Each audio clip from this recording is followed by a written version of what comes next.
Alright guys, welcome to this course on Python Data Science for Beginners. In this course, we're going to explore more about the different data types and data structures that we have in Python. Because knowing how our data is structured and what is the data type is actually one of the fundamentals that we need to know before moving on to more Pythonic way of doing things, right? So let's take a look at the content of our course here, alright? So we're gonna start off by what is Python, alright? Next, we're gonna download and configure our Python with Anaconda, and then using Jupyter Notebook as our learning platform, alright? Next, we're gonna create a IPython notebook file. That is a file that can be interpreted using a Jupyter Notebook, right? Next, we're gonna talk about how do we define functions. Defining functions is more like a systematic procedure whereby the function could consist of a series lines of codes to be executed once the function is called.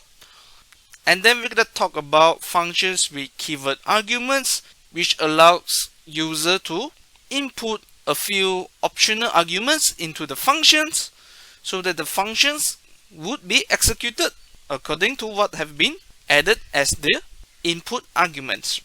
Next, we're gonna talk about the class objects. So a class here is sort of like a classification of different objects. For example, I'm an instructor, you are a student. We can create two different kinds of class to classify me as the instructor and the rest of the audience will be my student, right? And we're gonna talk about the list data structure that is in Python. So list is actually an array in C++ programming language, right? It's basically like an array, and we're gonna talk about the append versus extend differences in a Python list.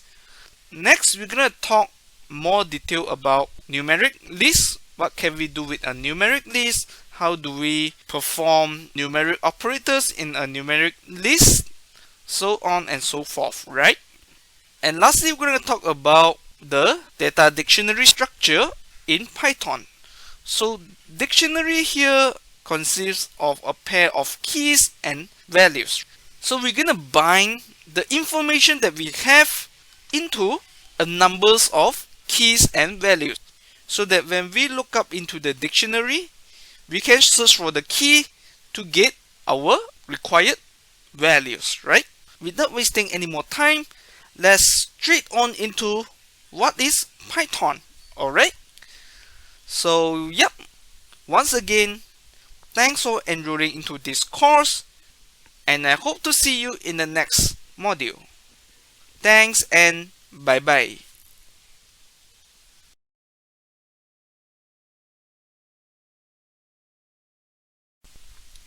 Alright guys, welcome back to this learning module. So what is Python? Python is a programming language. Like the other programming language we have C#, we have C++, C, Java, so on and so forth, right? So why do we need Python? Python is actually used to build the operational code of a website.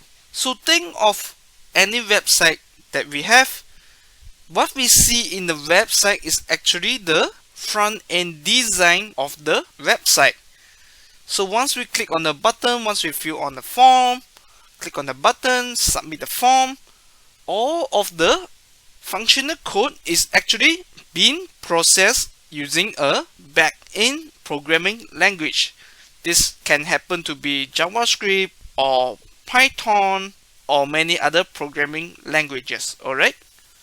Python is also used to automate tasks. So if you want to perform some of the housekeeping in our PC, we can use Python to create a Python script, and we can schedule the script to run it either in a daily basis or a monthly basis, so on and so forth. Alright? So we can also use Python as a data analytical platform, whereby we can use Python to do data crawling. We can create web spiders, go into websites, start crawling data from the websites, using Selenium to guide the spiders what to do when they enter the website. And we can also use Python as a data science platform with the help of Python pandas as a data analysis library to assist us on data cleansing, data massaging, and also transform our data into a more cleaner file to be the input for predictive modeling, right? So here we have scikit-learn, which is a AI model library to assist us in building a predictive model, whereby we could use this model to predict or forecast our revenue in the next 3 months, or to predict our customer behavior when they purchase some of the items in our store. Okay, so this is what we can do with Python. Of course there's more, but this is just some of the things I list out, some of the common things that we can see how people use Python in their operational activities, right? So I'm gonna talk more detail on using Python as a data analytical platform.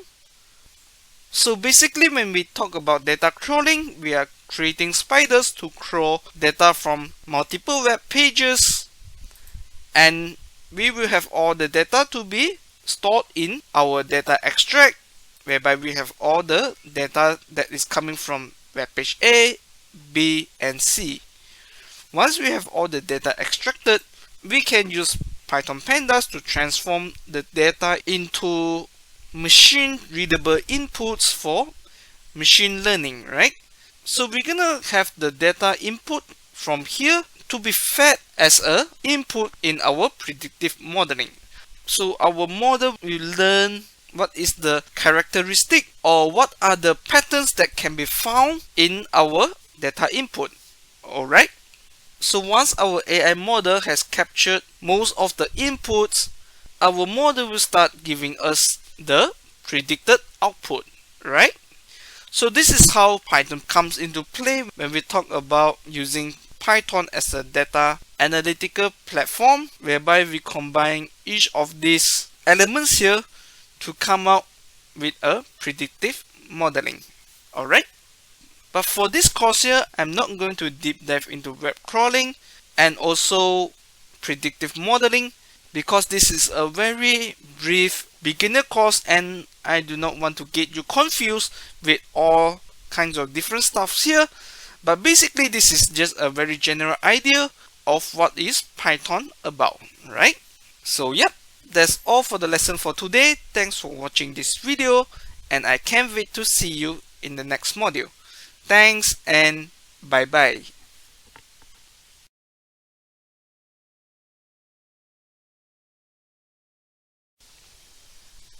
Alright guys, welcome back to this learning module.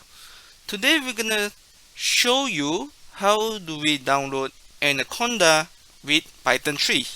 Alright, first of all, go to this URL here, docs.anaconda/anaconda/install, and select the OS that you are using with your machine.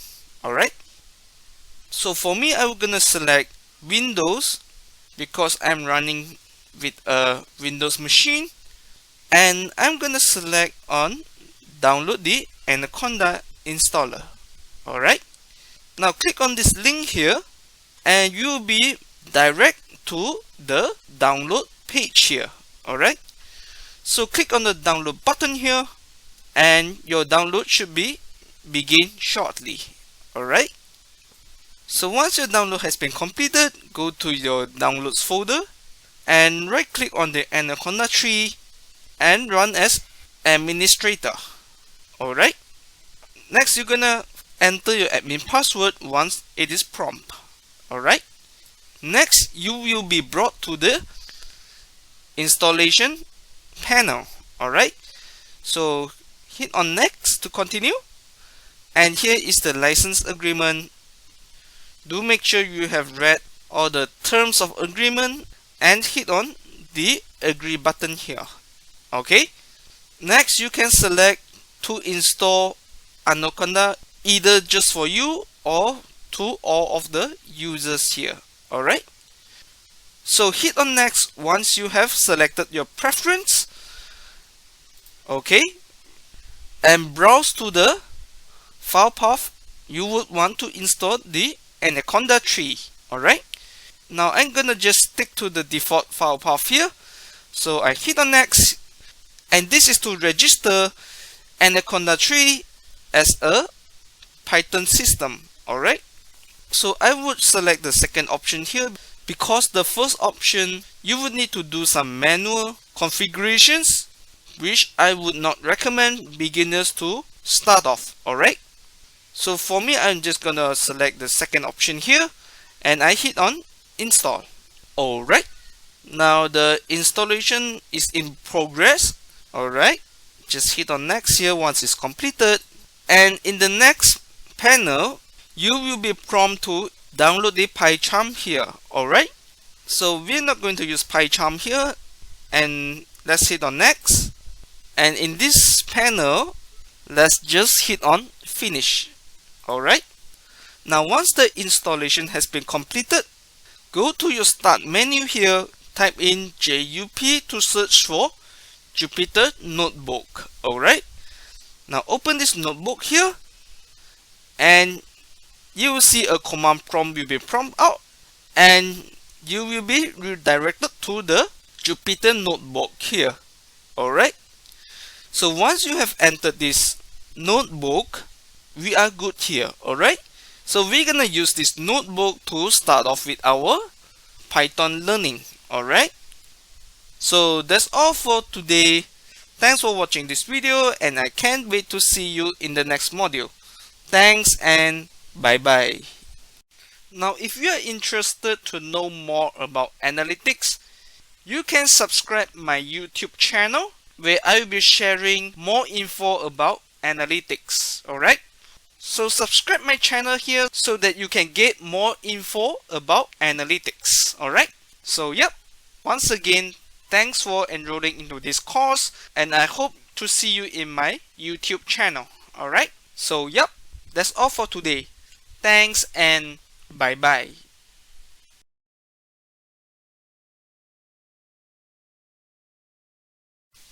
Alright guys, welcome back to this learning module.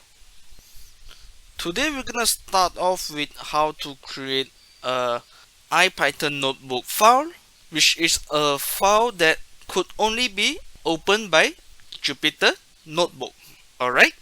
So once we are in the Jupyter Notebook web console, go to the folder location where you want to create the IPython notebook. Alright. So for me, I'm gonna create it in this folder here, Python for Beginners, and I'm gonna create it inside this folder. Alright. Next, let's go to this new button here and select Python tree. Alright. So hit on this Python tree here, and a new notebook will be created. Alright. Let's give our notebook a name here. Instead of untitled, let's rename it to Python Data Science for Beginners. Alright. Now let's hit on rename, and here we can enter our first line of code here. Now instead of entering a line of code here, let's enter a line of headers. Alright. So from this code drop down here, let's change it to heading. Alright. Now let's hit on OK. And here let's enter about me. Alright. Now if we want to run this line here, we can hold on the shift and hit on our enter keyboard button. Alright. Now we can see the first line here has not been interpreted as a Python code. Okay. Instead, it is just a line of heading here, right? So now we can also enter a new line by hitting on the plus button here. Alright, now let's hit on it. It will give us a new line here. Alright, now let's try to print a line of text using Python. Alright, now I'm gonna say print, and let's add in the parentheses here, and I'm gonna add in single quote, which is to tell Python that this is a text of strings. Alright, so within a parenthesis we can add in whatever string we want, right? So I'm gonna just say hi, welcome to this course. Alright, now we can either hit on this run button here to run this line here, and the output will be shown right after the line that has been executed, right? So here we can see this is the first line of code that has been executed. We can also use the shift and enter methods to run our codes. Alright, so I'm gonna hold on shift and hit on the enter keyboard button, and you can see this is the second code that has been executed in our Jupyter notebook. Alright, so yeah, that's all about the lesson today. Thanks for watching this video, and I can't wait to see you in the next module. Thanks and bye bye.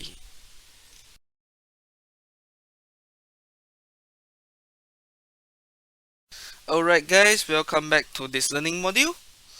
Today we're gonna talk about how do we define a Python function, where a function normally grab holds a few parameters to perform some of the computation that is defined within the function itself. Alright, so let's start off with a markdown, and we're gonna add in define functions. Alright, now let's enter a new line, and we're gonna start off very simple. We're just gonna say def, which stands for define. Alright, and we're gonna add in about me. Alright, and let's add in a parenthesis, and we're gonna add in a parameter here. Let's call it name. Alright, now let's add in a colon at the very end of the code, and let's enter a new line, hit on enter, and notice that our Jupyter notebook will bring us to the next level of indent. Alright, so Python works very closely with how we structure our indents, and if we do not have our Python codes to be indented accordingly, Python will run into error. Let me show you an example after this. Alright, let's continue with this, and I'm gonna show you an example with and without a proper indent. Alright, let's continue with this. So what we're gonna do with this function here, alright, so we're gonna print a line of text here, okay, and I'm gonna add in a single quote here, and I'm gonna say I am, let's put in a space here, and go to the very end of the single quote, and I'm gonna add in a add symbol, and I'm gonna put in the parameter that we have defined inside our function. Alright, so this function is basically very simple. When we call out this function, it's gonna return the string that has been defined inside the function, and it's gonna return a couple of texts together with the string that has been passed into the function. Alright, let's run this code here, and notice that nothing has been returned because we have not instruct Python to run this function. Alright, so I'm gonna enter a new line, and I'm gonna call this function about me, and I'm gonna add in the parameter to include my name inside the parameter, and I'm gonna run this function here. Alright, just hit on Shift and Enter, and here the function has been properly executed, right? Now talking about the indent here, this function here has been properly indent, right? Now let's say if we did not include a proper indent here, so I'm gonna remove the indent here, and let's see how will Python interpret this function here. So let's run this here, and Python will return error. Alright, so Python will tell us that this line here supposed to be an indented block here. Alright, so we need to have a proper indent here so that Python can be executed accordingly, right? So yeah, that's all about the lesson for today. Thanks for watching this video, and I can't wait to see you in the next module. Thanks and bye bye.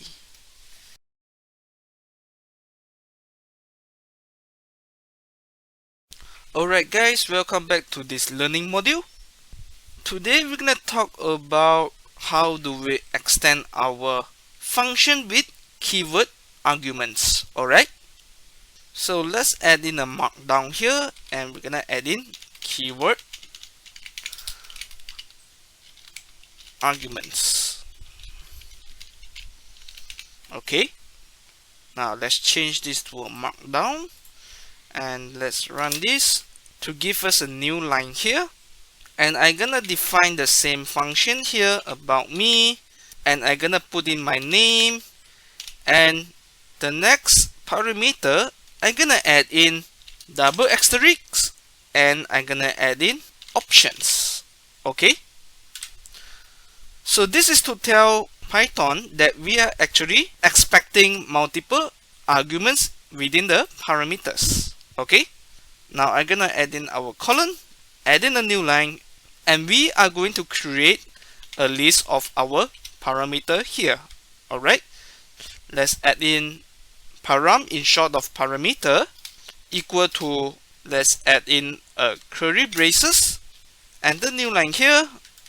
And for the first argument that we're gonna add in is actually the, let's say we want to add in age, right? Now let's add in a colon, and we're gonna say options dot get. So we're gonna get the value from the keyword age here. Okay, so right now we're gonna tell Python to return our parameters, right? Now let's run this code here, and we're gonna call about me. Let's add in my name as the first parameter, and I'm gonna add in the age here equal to 28. Alright, let's run this code here, and right now we can see Python is returning our age within the parameter list here, right? So let's add in a few more couples of description inside our parameter list. Okay, so I'm gonna add in name, which we have already defined our name inside the name parameter here. So I'm gonna say for this name here, please grab it from the parameter name here and return it into the argument which is called as name here, right? So right now let's run this code here, and we can see Python is returning invalid syntax. So we actually need to add in a comma here for each of the new arguments that we add in. Okay, now let's run again, and we're gonna run the next code to call the about me function. Alright, now we can see the name is appearing as the second parameter. Let's sort this to the first option here. Okay, and remember to add in a comma, and the next argument that we're gonna add in is actually my row in this course here, right? So let's add in options.get row here. Okay, and let's add in a last parameter here, which is the web page. Okay, this is my web page here, and I'm gonna say please get it from the parameter wp here. Alright, so if we have a very long parameter name here, we can always use a alias to retag our web page to the new alias here, right? So right now, how do we add in all this into our function is by adding comma. So I'm gonna add in my role as the instructor for this course here, and the next thing I'm gonna add in is the web page alias here, right? Because we have renamed the web page into an alias, so we're gonna use this alias here to return the value inside this alias back to our web page arguments, right? So I'm gonna add in my web page here. So now let's rerun our code at the top here, and we're gonna call this function here. Alright, now we can see all of the arguments have been populated accordingly, right? So this is the way how do we add in keyword arguments, whereby keyword arguments will store multiple parameters as a selective parameters to be input into the function. Alright, so right now if I do not have a web page here, I can remove this web page here and I run this code here, and we can see Python will not return any errors because these are selective arguments that is optional for us to input. Alright, so yep, that's all for the lesson today. Thanks for watching this video, and I can't wait to see you in the next module. Thanks and bye bye.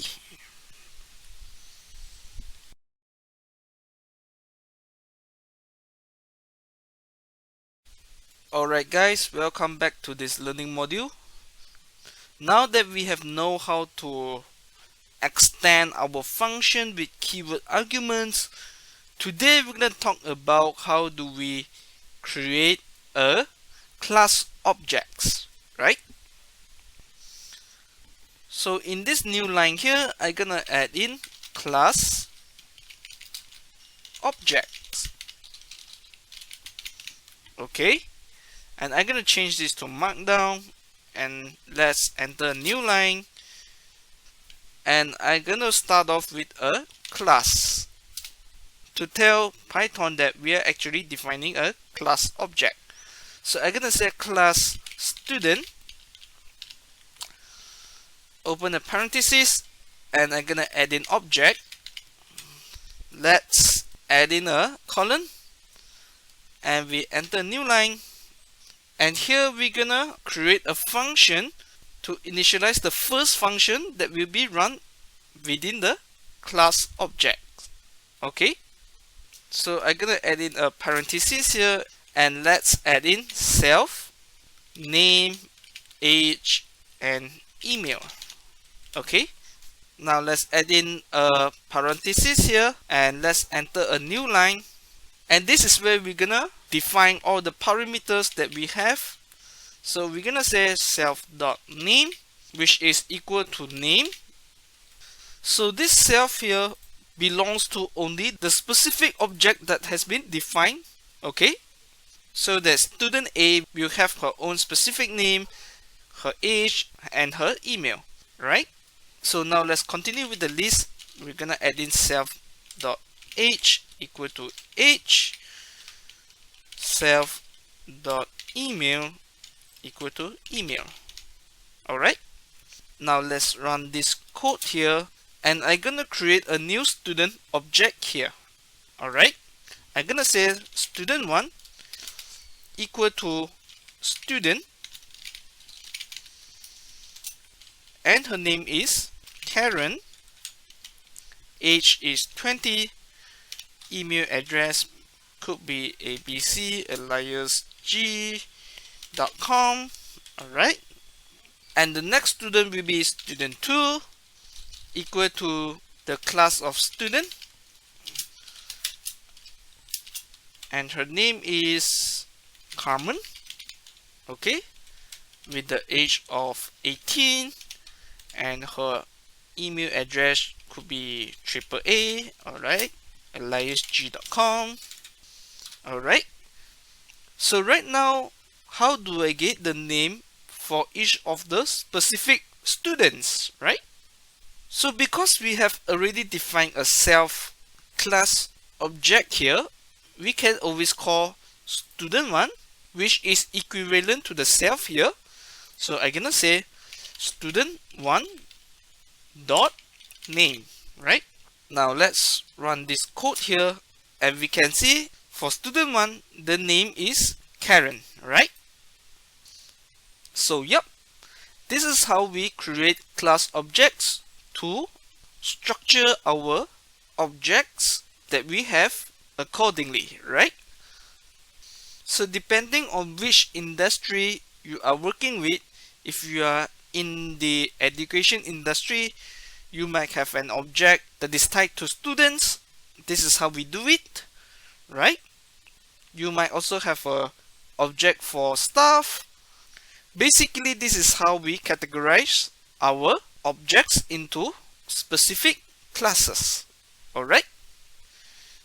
So yep, that's all about the tutorial for today. Thanks for watching this video, and I can't wait to see you in the next module.